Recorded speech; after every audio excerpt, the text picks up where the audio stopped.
We will be going live in 5, 4, 3, 2. We're live. Good morning, Owasso. This is the Twins with Owasso Live, and this is the Morning Loop. It's currently 8 a.m. like normal. It is. Gosh, I never have my weather pulled up. It's 67 degrees outside. We have a high of 85 degrees. We have a high of 85 degrees today. So it's kind of cloudy and overcast at the moment. It looks like the skies could open up any minute, so maybe bring an umbrella or light jacket with you. But I'll tell you this, the run this morning to the gym was really nice. Like, it was felt good out. And the run back was just as good, if not better, because the sun was out. So I think it's going to be a really nice day. It's going to be one of those days where if it's not raining when you get home, you should definitely spend some time outside with the kids, walking the dogs, whatever floats your boat. So with that being said, traffic conditions are non-existent right now. So if you're commuting into Tulsa, congratulations. You got no issues going in. So with that being said, local news, nothing's really changed on the calendar. So just keep plugging away at what your events are in Owasso and enjoy your kids' graduations and whatnot. I know that's the primary thing people are focusing on is end of the school year stuff. So with that being said, we'll push on straight into more national news. Now, there are a couple of headline-grabbing things happening in the world today, or at least yesterday. So the first one that I would like to talk about will be, it's less inflammatory than the next one we'll talk about, but the first one will be Oregon. 13 counties in the state of Oregon have signed a petition and have come to the decision to secede from the state of Oregon. They want to become a part of Idaho. So the map might be changing. It'll still have the same number of states, but the state of Oregon is going to look a little different. And if you can see the thumbnail that we have in the video feed, that's what the state would look like, or at least the state of Idaho would look with the annexation of 13 counties of Oregon. Now, with that being said, I'm not sure if this is actually going to pass. So there's a lot of things that are going to happen here in order for this to really take fruition or to pull through. And as much as I would like for it to happen, as much as I'm sure all the people in this great state of Oregon want it to happen, I don't foresee everything, all the dominoes falling over and all the pins lining up in the right spot. So here's what has to happen. Obviously, all the counties have said that they want to secede, and it should just be, if in a perfect world, it would be that simple. Just like, yeah, we don't want to be a part of Oregon anymore. We're sick of the People's Republic of Oregon bullying us rural country folk around. Again, this is tyranny of the majority. So the urban elites, the urban liberal elites, are effectively a monolith in the state of Oregon, and they have the densely populated. Again, we've said this before on the show. There's no such thing as a blue state. There are only blue cities in red states, and depending on how big those urban centers are, they dominate the voting pools. It's just like LA, San Francisco in California. Like, they are the primary voting ports. They're the only place that people really go. So, with that being said, Portland is basically bullying the rest of the counties in Oregon. So you have all these poor country folk out there, and I say poor, they're not poor by any stretch of the mind, but they don't have a voice in their state. They're getting hammered by ridiculous tax laws. They're getting hammered by, what do you call it? Eco-friendly policies that they can't create new businesses in. So there's a lot happening. So the tyranny of the majority is a real thing. It's kind of crazy. So they don't have any representation. They're basically slaves in their own state. They don't have any voice. So in order for them to secede, Idaho has to approve. So Idaho has to say, yeah, we'll take you, which I don't see why Idaho wouldn't. I mean, that's more tax revenue for that state. Bigger population. They'll have more say in Congress. They'll have more say in with the tax revenue. They'll be able to do more. So Idaho will definitely approve. However, Oregon also has to approve. And like I said, Oregon's not going to want to get rid of their pay pigs, their taxpayer base. I foresee this being like a Brexit situation. Like the European Union did not want to, the EU did not want to see Britain leave the European Union. Mm-hmm. And that's basically what we have here. You're going to be like, you're going to have all these people who are like, yeah, we want out of what? Nothing. I just don't see us. Oh, you got to give a second. It takes a minute to load because we're pulling up other stuff. But it's just a jaded fest because they're going to be like, yeah, they're going to lose a huge amount of taxable income. Mm-hmm.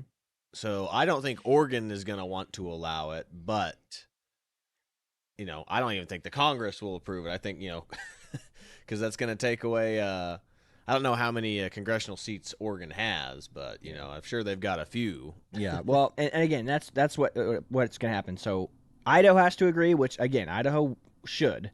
Oregon has to agree, which they probably won't. And let's say if both Idaho and Oregon both agreed, Congress would have to approve it too. So it has to go through 3 approvals. I don't foresee it getting all 3.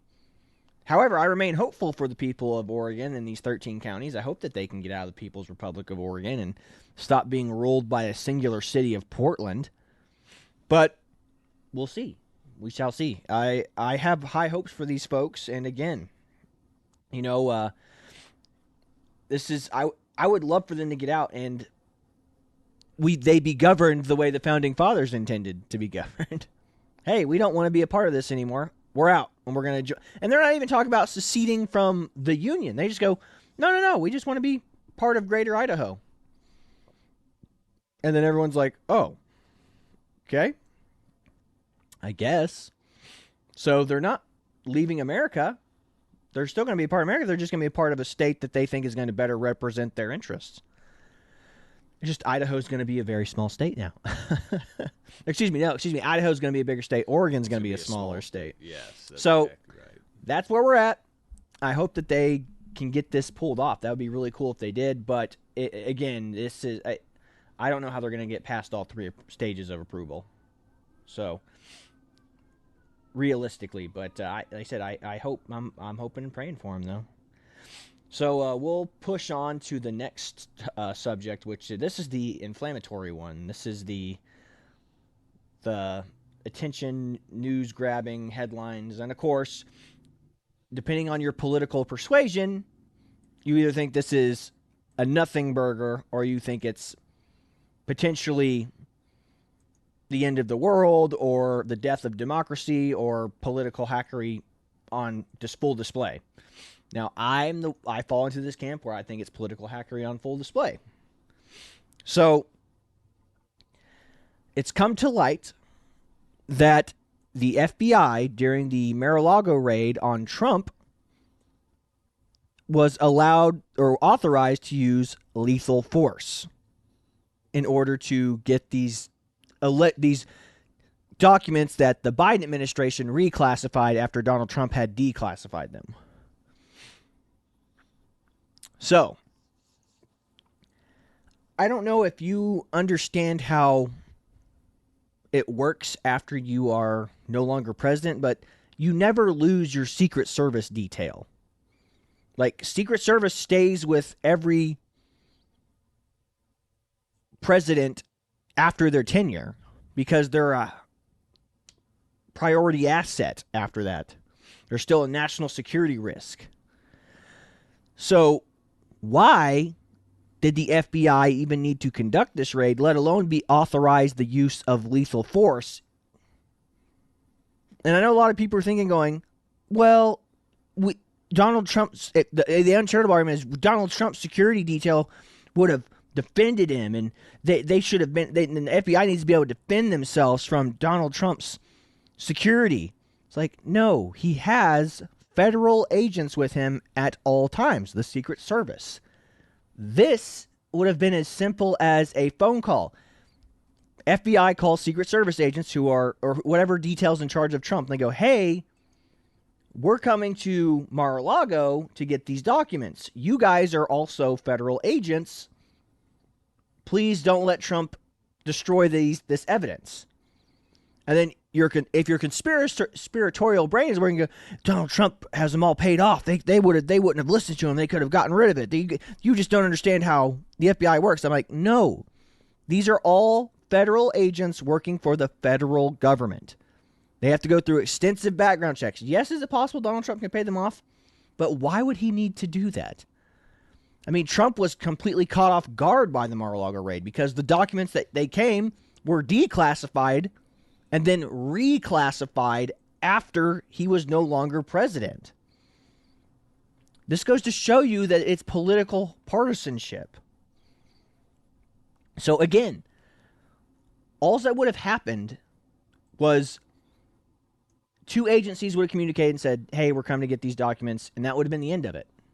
There's no need to authorize the use of lethal force, especially on a former president. But they want the headlines. They wanted the potentiality for violence because that would have been headline grabbing. I mean, we already know that the Mar-a-Lago stuff was thrown in the news headlines for months. It was the top news story. It would have been a much bigger story if some gunfire had gone off. Oh, Trump's trying to hide something. He ordered his security detail to attack the FBI. I mean, it's ridiculous. But this is the level. If this had been a conservative president doing this to a Democrat, oh, this would be the end of the world. But it's Donald Trump, so nobody cares. Well, here's also the other issue is people are saying that Trump saying that this was a kill order or whatever harsh language he used about Biden. This was a kill order that Biden basically had. Yeah. There's people in the press saying this is unprecedented. A president, saying using this type of language. You also know what's unprecedented? A president being raided by the FBI. That is unprecedented. That's the more unprecedented thing here than two political rivals talking smack to each other. You know, this is unprecedented.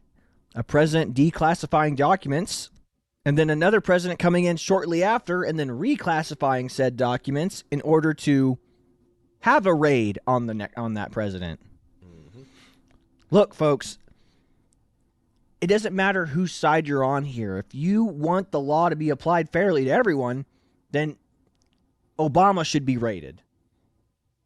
The Bush Sr. and Jr. should both be raided. Clinton should be raided. I mean, remember, Hillary Clinton, everyone just thinks the server thing. Whenever she deleted those emails, that she just deleted some emails. I mean, that's how the media portrayed it. She burned a server network underneath her properties.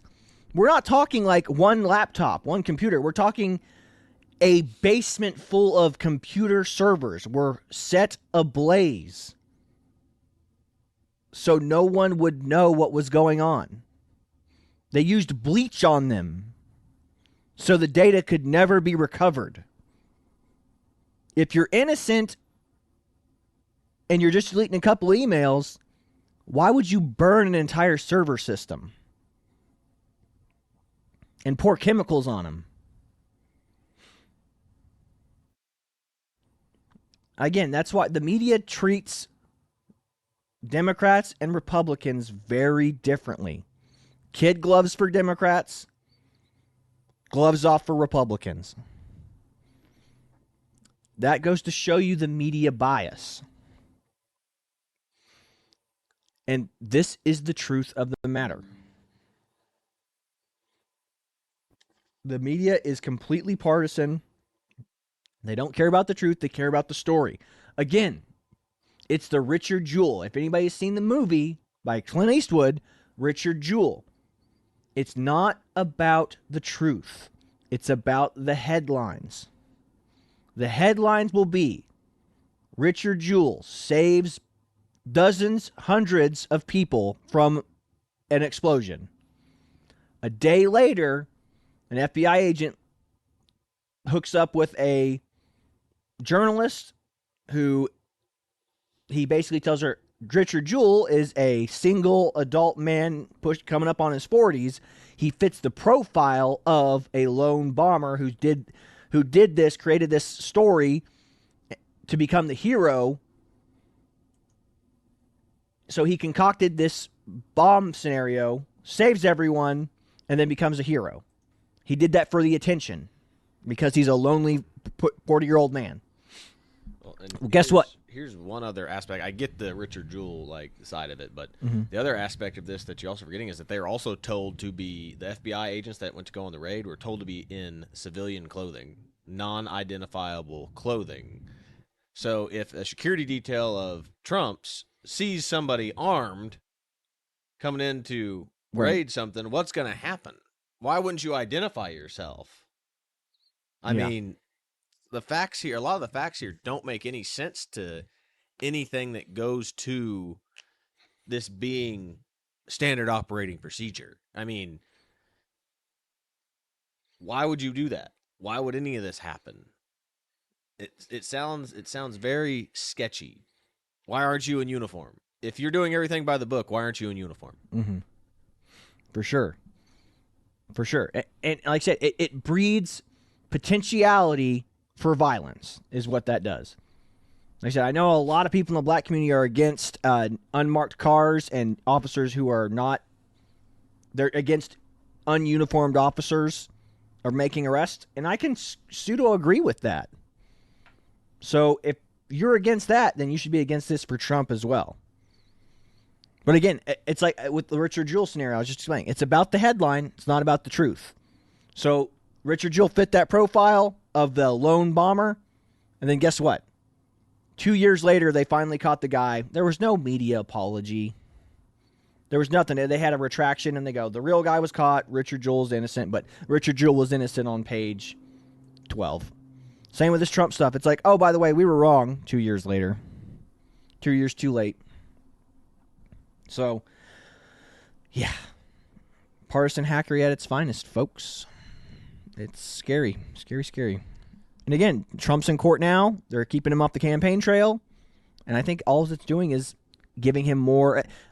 For people who aren't paying attention, what's it going to do? It's going to be like, well, Trump's in court for doing illegal stuff. And that's all they're going to see. Because they just want you folks who just read the headlines. He's in court because he did corrupt stuff. Paid off a prostitute, did illegal stuff with campaign funds, whatever, what have you. Guess what? They're not going to follow it up with, oh, he was found innocent, because the media is not going to report on that as vigorously. They're going to make that Trump found innocent, page 12 news. But guess what? You'll still be able to find all those articles that say Trump goes to court for corruption. Those are going to be the top things that you'll be able to Google search for. It's disgusting. 100%.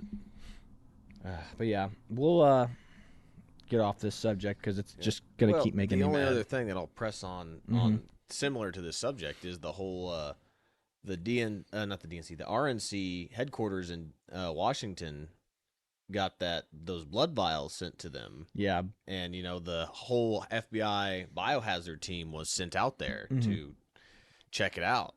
I mean, I haven't seen really any mainstream media news report on this. Yeah, other than conservative outlets. But,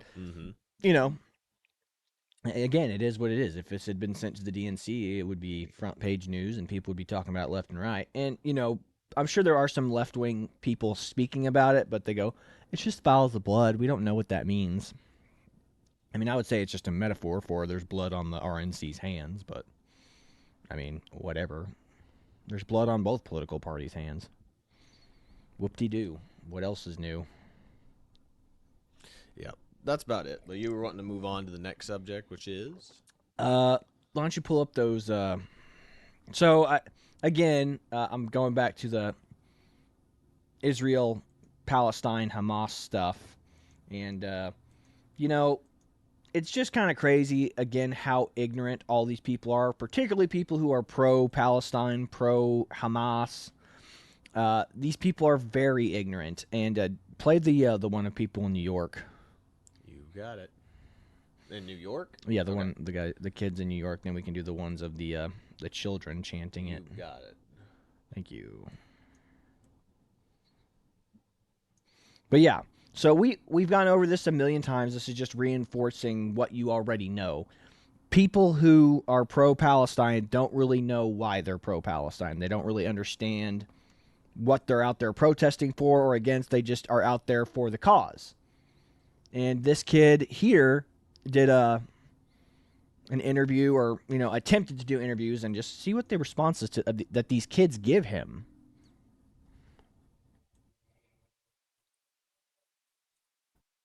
Right. Give me 1 second. I need to turn on the volume on the computer real quick. And desktop. Boom. All right. And you ready? Ready. New York City right now, standing outside of a Palestine protest. I want to know if they actually understand why they are protesting and see if they can give me any good answers. What are you guys out here protesting for? No comment. Why are you guys out here today? Speak to the organizers. Why can't I wanted to ask you though. Official statements from the organizers only. In the simplest terms, why are you guys protesting? Why are you guys protesting today? Yeah, I don't think it would be a good idea if we... Why are you guys protesting? Just to be a part of the cause. And what's the cause? Yeah, I'm not the right person to talk to either. It's not our job to talk. We're just here to support. We're not the spokespeople of this event. This is the wrong people to talk to. I'm not asking for the spokesperson. I'm just asking why you guys are protesting. Why are you guys here today? We're not interested in speaking with you. I'm in New York City right now, standing outside of a Palestine protest. Yeah, there you go. So I'm sure all the pro-Palestine people have been seeing how ignorant the people who come to their protests are, how stupid their responses are, how they don't know what they're protesting for. Again, gays for Palestine, queers for Palestine. I mean, chickens for KFC. These people don't understand what Palestine is, what Hamas is. They just go out there and just blindly support, and then they go, well, we look dumb in the media, so we have to tell everyone who comes to these things, don't talk to anybody who's interviewing you, because they know that they're going to get ridiculed in the media. Not by the left-wing media, of course, only by right-wing figures, but like I said, it sheds a light on the uninformed people that go to these events. These people don't care about what's actually going on. They just care about walking in the streets. It's like all these darn music festivals for social justice. Never has social justice been such fun. All you got to do is buy a ticket to a concert, and now you are a freedom fighter. You're literally that, I forget the character's name from The Simpsons. I'm helping. Yeah. Pretty much. But yeah, this is just one example. So I mean, they're getting smarter. To God bless the Palestinian protesters, but the fact that they're so afraid of what these people are going to say because they know how dumb they're going to look publicly. So this is ingrained in Islamic culture. And what I mean by that is hatred of Israel is taught from a very young age in Islamic and Muslim societies. And this next video we're going to show you proves just that. So whenever you're ready to play the next video, we can push on. Playing now. Kudüs şehir değildir. Kudüs dildir, imandır, davadır, heyecandır, cihattır. Kahrolsun İsrail! Kahrolsun İsrail! Kahrolsun İsrail! Kudüs şehir değildir. But yeah, I've said this before. I've seen tons of videos just like this from 10 years ago of Palestinian kids, and these are Turkish kids in this one, but Palestinian kids putting on plays where they kill Jewish people. Plays where they kill Jewish people on stage. Not actual Jewish people, but it's a children's play of them killing Israelis. like grade school plays, like, you know, not stuff like when we were in school where we did Ricky Tikki Tavi and things like that. They're talking about killing Jews at like age 6, 7. I mean, those kids can't be older than 6 or 7. So hatred is taught in the Islamic and Muslims communities from a very young age, especially against Jewish people. They don't like Christians too much either, but they really hate the Jews. They hate Israel specifically too. I mean, the perfect example of somebody that is still like that as an adult that even immigrated to this country is Hassan Piker. Yeah. Hassan Piker literally hates Jews, and anytime he debates somebody about Israel, he goes like unhinged. Yes, he said, I mean, remember, this is a guy that said a brave Mujahideen soldier blinded Dan Crenshaw. He said America deserved a 9/11. He also said babies are occupiers and deserve to be killed on October 7th. This is the way a lot of Muslims feel. And maybe not a lot, the fringe minority, but there's a lot of Muslims in the world. So the fringe minority is still quite a bit of people.